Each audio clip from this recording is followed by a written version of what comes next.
1 ಗ್ಲಾಸಷ್ಟು ಅಲಸಂದೆ ಕಾಳನ್ನ ಕುಕ್ಕರಲ್ಲಿ ಹಾಕಿ ಚೆನ್ನಾಗಿ ವಾಶ್ ಮಾಡಿ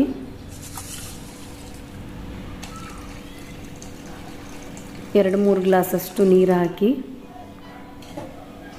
1-3 ವಿಜಿಲ್ ಕೂಗಿಸ್ಕೋಬೇಕು.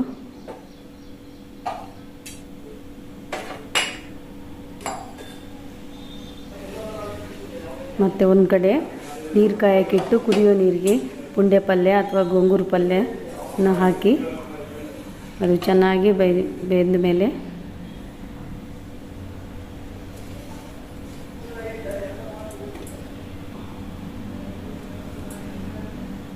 ಸಾಫ್ಟಾಗಿ ಬೇಯಬೇಕು ನೀರಲ್ಲಿ. ಅದು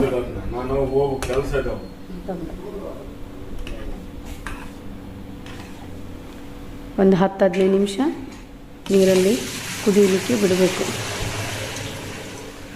ನಂತರ ಒಂದು ಕಡೆ ಒಂದು ಮಿಕ್ಸಿ ಜಾರ್ಗೆ ಜೀರಿಗೆ, ಕರಿಬೇವು, ಒಂದು 5-6 ಮೆಣಸಿನ್ಕಾಯಿ, ಬೆಳ್ಳುಳ್ಳಿ,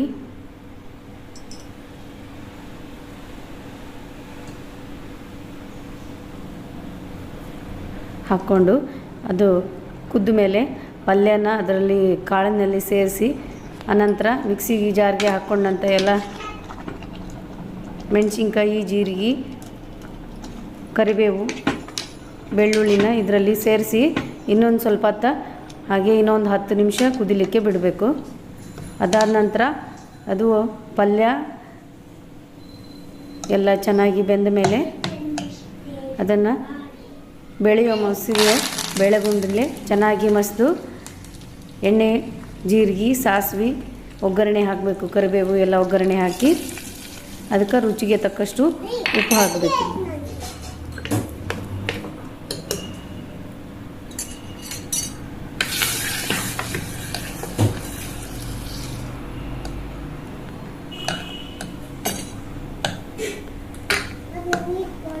ನಂತರ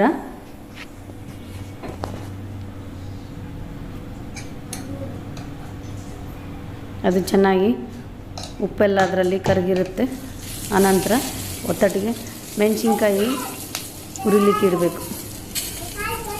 ಅದೆಲ್ಲ ತುಂಬೆಲ್ಲ ತೆಗೆದು ಇಂದ ಸ್ವಲ್ಪ 1-2 ಚಮಚ ಎಣ್ಣೆಯನ್ನು ಹಾಕಿ ಅದರ ಬಾಣಲೆಯಲ್ಲಿ ಒಂದು 10 ನಿಮಿಷ ಹುರಿಬೇಕು.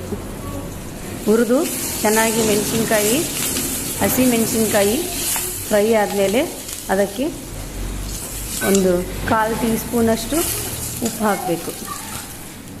ನಂತರ ರೊಟ್ಟಿ ಜೊತೆ ಪುಂಡೆ ಪಲ್ಯ ಮತ್ತು ಹಸಿ ಮೆಣಸಿನ್ಕಾಯಿ ನೆಂಚ್ಕೊಂಡು ತಿನ್ನೋಕ್ಕೆ